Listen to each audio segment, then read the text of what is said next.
الرحیم۔ 8ویں تراویح کے چند اہم نکات۔ آج کی تراویح میں 9ویں پارے کے 15ویں رکوع سے یعنی سورہ انفال کی ابتدا آج کی تراویح سورہ انفال کی ابتدا سے ہوئی۔ اس میں اللہ تعالیٰ نے جنگ بدر پر تبصرہ فرمایا ہے۔ یہ پہلی جنگ ہے جو کفار مکہ اور مسلمانوں کے درمیان 17 رمضان سن 2 ہجری میں بدر کے مقام پر لڑی گئی۔ اس کا پس منظر یہ تھا کہ مدینہ طیبہ میں حضور صلی اللہ علیہ وآلہ وسلم کے آ جانے کے بعد مسلمانوں کو ایک مرکز مل گیا تھا۔ پورے عرب سے مسلمان جو وہاں کے قبیلوں میں تھے یہاں آ کر پناہ لے رہے تھے اور مکہ سے بڑی تعداد میں ہجرت کر کے یہاں آئے تھے۔ اس طرح مسلمانوں کی منتشر قوت ایک جگہ جمع ہو گئی تھی اور قریش کے لیے یہ بات سخت ناگوار تھی کہ مسلمان اس طرح ایک بڑی طاقت بن جائیں۔ چنانچہ انہوں نے فیصلہ کیا کہ اپنے ایک تجارتی قافلہ کی حفاظت کے بہانے مدینہ پر حملہ آور ہو جائیں اور مسلمانوں کی مٹھی بھر جماعت کا خاتمہ کر دیں۔ ان سنگین حالات میں 17 رمضان کو بدر کے مقام پر مقابلہ ہوا۔ حضور صلی اللہ علیہ وآلہ وسلم نے دیکھا کہ 3 کافروں کے مقابلے میں ایک مسلمان ہے اور وہ بھی پوری طرح مسلح نہیں، تو خدا کے آگے دعا کے لیے ہاتھ پھیلائے اور انتہائی خشوع و خضوع سے عرض کرنا شروع کیا، اے اللہ، یہ قریش ہیں جو اپنے سامان غرور کے ساتھ آئے ہیں تاکہ تیرے رسول صلی اللہ علیہ وآلہ وسلم کو جھوٹا ثابت کریں۔ خداوند، بس آ جائے تیری وہ مدد جس کا تو نے مجھ سے وعدہ کیا تھا۔ اے اللہ، اگر آج یہ مٹھی بھر جماعت ہلاک ہو گئی تو روئے زمین پر پھر تیری عبادت نہ ہوگی۔ آخرکار خدا کی طرف سے مدد آ گئی اور قریش اپنے سارے اسلحہ اور طاقت کے باوجود ان بے سر و سامان جانثاروں کے ہاتھوں شکست کھا گئے۔ کافروں کے 70 آدمی مارے گئے اور 70 قیدی بنائے گئے۔ بڑے بڑے سرداروں ابو جہل کا خاتمہ ہو گیا اور کافروں کا سارا سامان مال غنیمت کے طور پر مسلمانوں کے ہاتھ آیا۔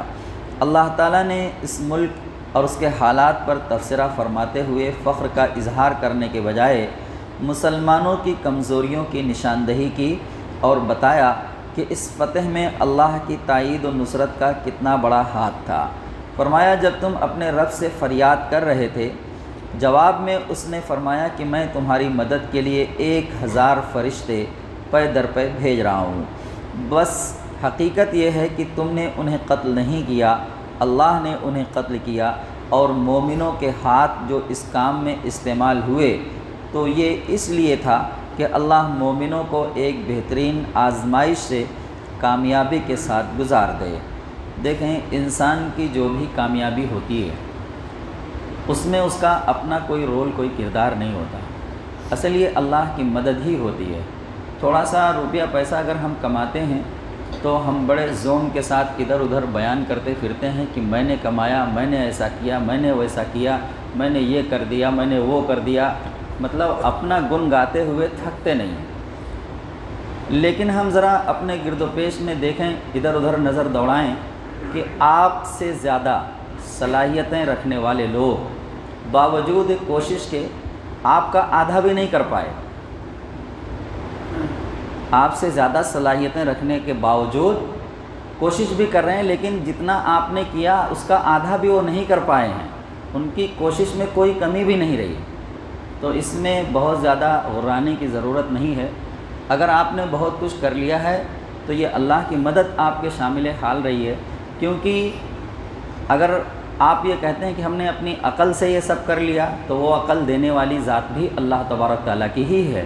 اگر آپ یہ کہتے ہیں کہ ہم نے اپنی محنت اور مشقت سے یہ کام کیا تو وہ محنت اور مشقت کرنے کے لیے طاقت اور قوت دینے والی ذات اللہ تبارک تعالیٰ کی ہے۔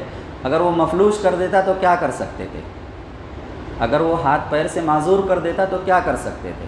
اس لیے بہت زیادہ غرانے کی ضرورت نہیں ہے، بلکہ جو کچھ ملا ہوا ہے اس پر اللہ کا شکر ادا کریں اور یہ کہیں کہ یہ میرے رب کی عنایات ہیں میرے اوپر۔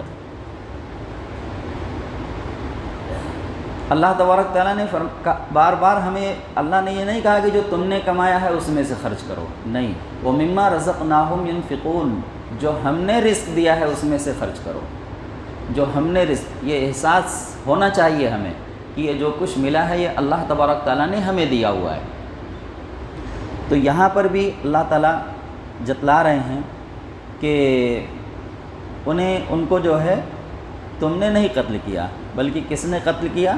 اللہ نے قتل کیا۔ 1000 فرشتوں سے مدد کی اللہ تبارک تعالیٰ نے، اور مومنوں کے ہاتھ جو اس کام میں استعمال ہوئے تو یہ اس لیے تھا کہ اللہ مومنوں کو ایک بہترین آزمائش سے کامیابی کے ساتھ گزار دے۔ اے ایمان والو، اللہ اور رسول کی فرما برداری کرو اور حکم سننے کے بعد اس سے سرتابی نہ کرو۔ ان لوگوں کی طرح نہ ہو جاؤ جنہوں نے کہا ہم نے سنا حالانکہ وہ نہیں سنتے۔ یقیناً خدا کے نزدیک بدترین قسم کے جانور وہ بہرے گونگے انسان ہیں جو عقل سے کام نہیں لیتے۔ اگر اللہ کے نزدیک ان میں کچھ بھی بھلائی ہوتی تو وہ ضرور انہیں سننے کی توفیق عطا فرماتا، لیکن بھلائی کے بغیر اگر خدا ان کو سنواتا تو وہ بے رخی کے ساتھ منہ پھیر جاتے۔ اے ایمان والو، اللہ اور اس کے رسول کی پکار پر لبیک کہو جب اس کا رسول تمہیں اس چیز کی طرف بلائے جو تمہیں زندگی بخشنے والی ہے، یعنی جہاد، اور بچو اس فتنہ سے جس کی شامت خاص طور پر صرف انہی لوگوں تک محدود نہیں رہے گی جنہوں نے تم میں سے گناہ کیا ہو، اور جان رکھو اللہ سخت سزا بھی دینے والا ہے۔ ایک چیز کی طرف نشاندہی یہاں پر کی گئی ہے، ہم اور آپ بھی اپنے دماغ میں ایک دم پیوست کر لیں اس کو۔ اللہ تبارک تعالیٰ نے فرمایا کہ اللہ اور رسول اور رسول کی آواز پر لبیک کہو جب رسول تمہیں اس چیز کی طرف بلائے جو تمہیں زندگی بخشنے والی ہے۔ وہ زندگی بخشنے والی کیا چیز ہے؟ آگے اللہ تبارک تعالیٰ فرما رہے ہیں جہاد، یعنی جہاد کی طرف جب بھی پکارا جائے تو فوراً لبیک کہو، پھر جان نہ چراؤ۔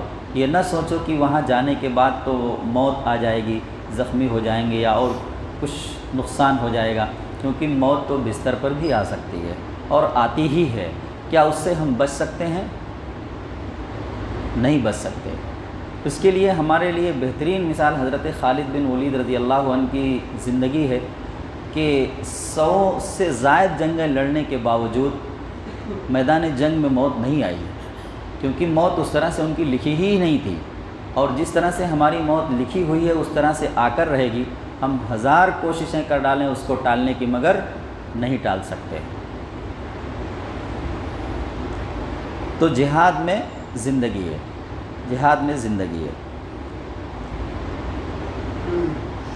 مکہ کا وہ وقت بھی یاد کرنے کے قابل ہے جبکہ منکرین حق تمہارے خلاف تدبیریں سوچ رہے تھے کہ تم کو قید کر دیں یا قتل کر ڈالیں یا جلا وطن کر دیں۔ وہ اپنی چالیں چل رہے تھے اور اللہ اپنی تدبیر فرما رہا تھا، اور اللہ سب سے بہتر تدبیر فرمانے والا ہے۔ اس وقت وہ یہ بات بھی کہہ رہے تھے کہ خدایا اگر واقعی حق یہ ہے اور تیری طرف سے ہے تو ہم پر آسمان سے پتھر برسا دے یا کوئی اور عذاب لے آ۔ اس وقت تو اللہ ان پر عذاب لانے والا نہیں تھا کیونکہ تم ان میں موجود تھے۔ یہ اللہ کا قاعدہ نہیں ہے کہ اس سے استغفار کرنے والے موجود ہوں اور وہ ان کو عذاب دے، لیکن اب کیوں نہ وہ ان پر عذاب نازل کرے جبکہ وہ مسجد حرام کا راستہ روک رہے ہیں، حالانکہ وہ اس مسجد کے جائز متولی نہیں، اس کے جائز متولی تو صرف اہل تقوی ہی ہو سکتے ہیں۔ اے ایمان والو، ان کافروں سے جنگ کرو یہاں تک کہ فتنہ باقی نہ رہے اور دین پورے کا پورا اللہ کے لیے ہو جائے۔ پھر اگر وہ فتنہ سے رک جائیں تو اللہ ان کے اعمال دیکھنے والا ہے، اور اگر نہ مانے تو جان رکھو اللہ تمہارا سرپرست ہے اور وہ بہترین مددگار ہے۔ اس موقع پر یہ بھی واضح کیا گیا کہ مال غنیمت حقیقت میں لڑنے والوں کا ذاتی مال نہیں ہے بلکہ اللہ کا انعام ہے، اس لیے اپنی مرضی سے اس کے مالک مت بنو۔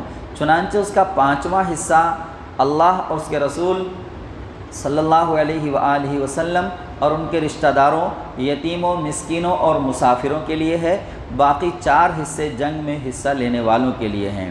اے ایمان لانے والو، جب کسی گروہ سے تمہارا مقابلہ ہو تو ثابت قدم رہو اور اللہ کو کثرت سے یاد کرتے رہو۔ اللہ اور اس کے رسول صلی اللہ علیہ وآلہ وسلم کی اطاعت کرو اور آپس میں جھگڑو نہیں، ورنہ تمہارے اندر کمزوری پیدا ہو جائے گی۔ آپس کی نا اتفاقیوں کی وجہ سے اللہ تبارک تعالیٰ نے فرمایا کہ تمہارے اندر کمزوری پیدا ہو جائے گی، دوسری جگہ پر فرمایا تمہاری ہوا اکھڑ جائے گی، اس قدر کمزور ہو جاؤ گے۔ آج ہم اپنی کمزوری کا بھی جائزہ لے لیں اور اپنی نااتفاقیوں کو بھی دیکھ لیں۔ کہیں فرقے کی بنیاد پر بٹے ہوئے ہیں، کہیں مسلک کی بنیاد پر بٹے ہوئے ہیں، تھوڑے تھوڑے اختلافات کو لے کر ہم نے اپنی چھوٹی چھوٹی ٹکڑیاں بنا رکھی ہیں، ان کے اوپر حملہ ہو رہا ہے تو ہمیں کیا غرض، ان کو نقصان پہنچایا جا رہا ہے تو ہم سے کیا مطلب، یہ بات فوراً ہمارے دماغ میں آ جاتی ہے۔ فرقہ بندیوں کا یہ سب سے بڑا نقصان ہے۔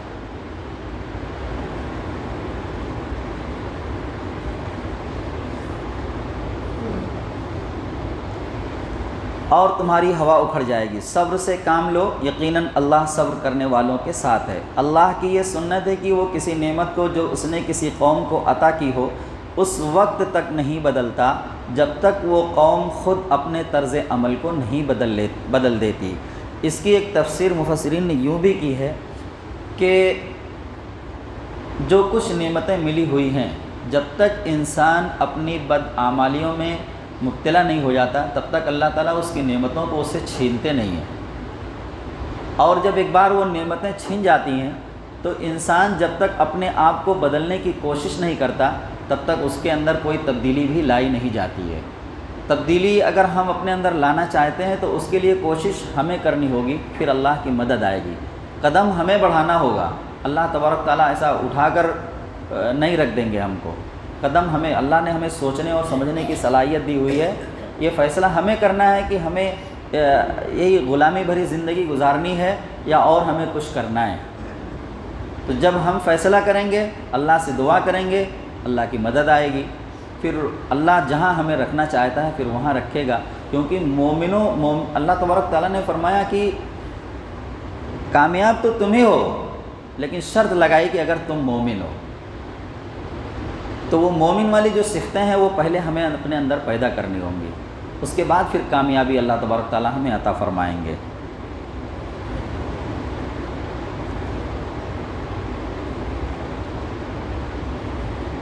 اس کے لیے اللہ تبارک تعالیٰ نے یہاں پر رہنمائی کی ہماری، جن کافر قوموں سے معاہدہ ہو ان کے متعلق فرمایا کہ اگر کسی قوم سے تمہیں خیانت کا اندیشہ ہو تو اس کا معاہدہ اعلانیہ اس کے آگے پھینک دو، یقیناً اللہ خائنوں کو پسند نہیں کرتا۔ اور تم لوگ جہاں تک تمہارا بس چلے زیادہ سے زیادہ طاقت اور تیار بندھے رہنے والے گھوڑے ان کے مقابلے کے لیے مہیا کر رکھو، تاکہ اس کے ذریعے اللہ کے اور اپنے دشمنوں کو اور دوسرے دشمنوں کو خوف زدہ کر دو، جنہیں تم نہیں جانتے مگر اللہ جانتا ہے۔ اللہ کی راہ میں جو کچھ تم خرچ کرو گے اس کا پورا پورا بدل تمہاری طرف پلٹایا جائے گا اور تمہارے ساتھ ہرگز ظلم نہ ہوگا۔ گویا اللہ تبارک تعالیٰ نے ہمیں نصیحت کی ہے، وَأَعِدُّوا لَهُم مَّا اسْتَطَعْتُم مِّن قُوَّةٍ وَمِن رِّبَاطِ الْخَيْلِ تُرْهِبُونَ بِهِ عَدُوَّ اللَّهِ وَعَدُوَّكُمْ، کہ اللہ کے دشمنوں، اپنے دشمنوں اور اللہ کے دشمنوں پر خوف طاری کرنے کے لیے، اس زمانے کا جو ہتھیار وغیرہ تھا وہ کیا تھا، گھوڑے تھے، اچھی تلواریں تھیں اور زرہ تھی، خود تھی، یہی سب جو ہے اس زمانے کے ہتھیار ہوا کرتے تھے۔ تو مسلمانوں کو چاہیے کہ آج کے زمانے کے اعتبار سے اپنے آپ کو تیار رکھیں، آج کے زمانے کے اعتبار سے جو کچھ بھی آج کے زمانے کی چیزیں ہیں، کس لیے؟ تاکہ تم اللہ کے اور اپنے دشمنوں پر رعب ڈال سکو۔ آج کیا ہو رہا ہے دیکھ رہے ہیں ہم،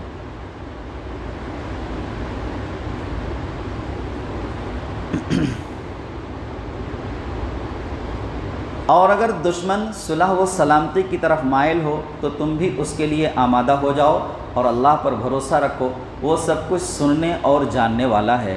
اور اگر وہ دھوکے کی نیت رکھتے ہوں تو تمہارے لیے اللہ کافی ہے، یعنی اگر وہ صلح کے لیے آمادہ ہے تو اس میں کوئی حرج نہیں ہے، صلح کے لیے بالکل تیار ہو جاؤ۔ لڑائی جھگڑا تو اصل مقصد ہے ہی نہیں، لڑائی جھگڑا کس لیے؟ کہ انصاف قائم ہو جائے، لڑنے کی جو اگر کہیں ترغیب بھی دی جا رہی ہے تاکہ انصاف قائم ہو جائے، اللہ کا حکم اللہ کے بندوں پر چلے، نہ کہ کسی اور کا، اللہ کی زمین پر اللہ کا حکم چلنا چاہیے، بس یہی مقصد ہے اور کوئی دوسرا مقصد نہیں ہے۔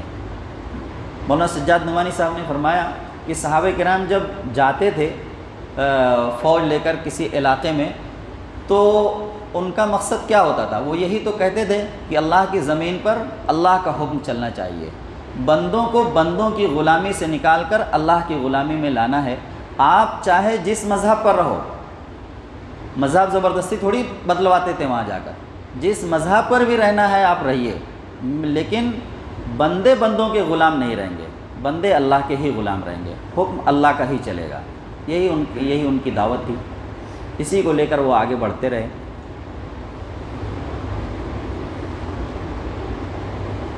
اور اگر دشمن صلح و سلامتی کی طرف مائل ہو تو تم بھی اس کے لیے آمادہ ہو جاؤ اور اللہ پر بھروسہ رکھو، وہ سب کچھ سننے اور جاننے والا ہے۔ اور اگر وہ دھوکے کی نیت رکھتے ہوں تو تمہارے لیے اللہ کافی ہے، وہی تو ہے جس نے اپنی مدد سے اور مومنوں کے ذریعے سے تمہاری تائید کی اور مومنوں کے دل ایک دوسرے کے ساتھ جوڑ دیے۔ تم روئے زمین کی ساری دولت بھی خرچ کر ڈالتے تو ان لوگوں کے دل نہ جوڑ سکتے تھے، مگر وہ اللہ ہے جس نے ان کے دل جوڑے، یقیناً وہ بڑا زبردست اور دانا ہے۔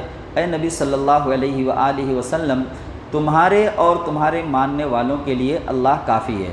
تو پتہ یہ چلا کہ بہت زیادہ جلسے جلوس اور نشستیں رکھ کر اتفاق اور اتحاد پیدا ہونے والا نہیں ہے۔ اصل جب ہم اچھے اعمال کرنے لگ جائیں گے تو آپس میں ایک دوسرے سے محبت خود ہو جائے گی، اللہ تبارک تعالیٰ وہ محبت کو ڈالیں گے۔ اور اگر ہمارے اندر اعمال صالحہ نہیں رہے گا، اچھے اعمال نہیں رہیں گے، تو پھر سورہ مائدہ کے اندر اللہ تبارک تعالیٰ نے فرمایا کہ ان کی بدعمالیوں کی وجہ سے ہم نے ان کے اندر اختلاف ڈال دیے۔ ان کی بدعمالیوں کی وجہ سے سورہ بنی اسرائیل کا تذکرہ کرتے ہوئے اللہ تبارک تعالیٰ نے فرمایا کہ ان کی بدعمالیوں کی وجہ سے اختلاف ڈال دیا گیا اللہ تبارک تعالیٰ کی طرف سے۔ تو اگر ہماری بدعمالیوں کی وجہ سے ہمارے اندر اختلاف اللہ نے ڈال دیا ہو تو پھر وہ جلسے اور بڑے بڑے اجتماعات کر کے اتفاق و اتحاد کے عنوان پر اتفاق اور اتحاد پیدا ہونے والا نہیں ہے، بلکہ اصل بیماری جو ہے اس بیماری کا علاج کرنا ہوگا، یعنی ہمیں اپنے آپ کو اعمال صالحہ کی طرف لوٹانا ہوگا، پھر اس کے بعد پھر اجتماعات اور وہ سب کچھ ہمیں فائدہ دے سکتے ہیں۔ اے نبی صلی اللہ علیہ وآلہ وسلم، مومنوں کو جنگ پر ابھارو، اگر تم میں سے 20 آدمی صابر ہوں تو 200 پر غالب آئیں گے، اور اگر 100 آدمی ایسے ہوں تو حق کے مخالفوں میں سے 1000 آدمیوں پر بھاری ہوں گے۔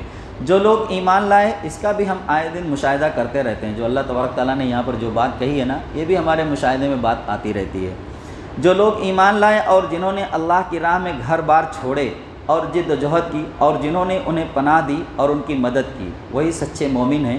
ان کے لیے خطاؤں سے درگزر ہے اور بہترین رزق ہے۔ اور جو لوگ بعد میں ایمان لائے اور ہجرت کر کے آ گئے اور تمہارے ساتھ مل کر دین کے قیام کی جد و جہد کرنے لگے، وہ بھی تم میں شامل ہیں۔ سورہ انفال کے بعد سورہ توبہ ہے۔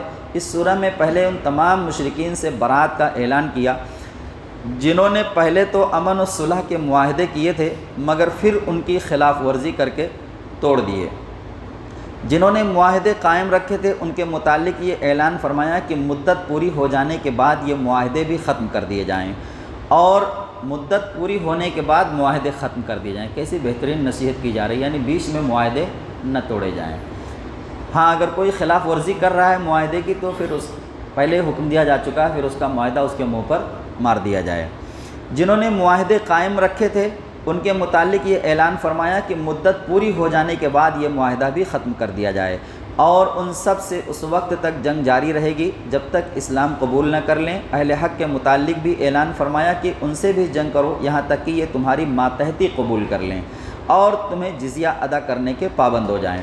اس کے بعد تفصیل کے ساتھ منافقین کی خبر لی اور ان کے بارے میں ہدایت کی کہ ان کا سختی سے محاسبہ کیا جائے اور ان کے ساتھ کوئی نرمی نہ برتی جائے، یہاں تک کہ یا تو سچے مسلمان بن جائیں یا پھر مشرکین اور اہل کتاب میں سے جن کے ساتھ بھی ان کا تعلق ہے ان کے انجام میں شریک ہو جائیں۔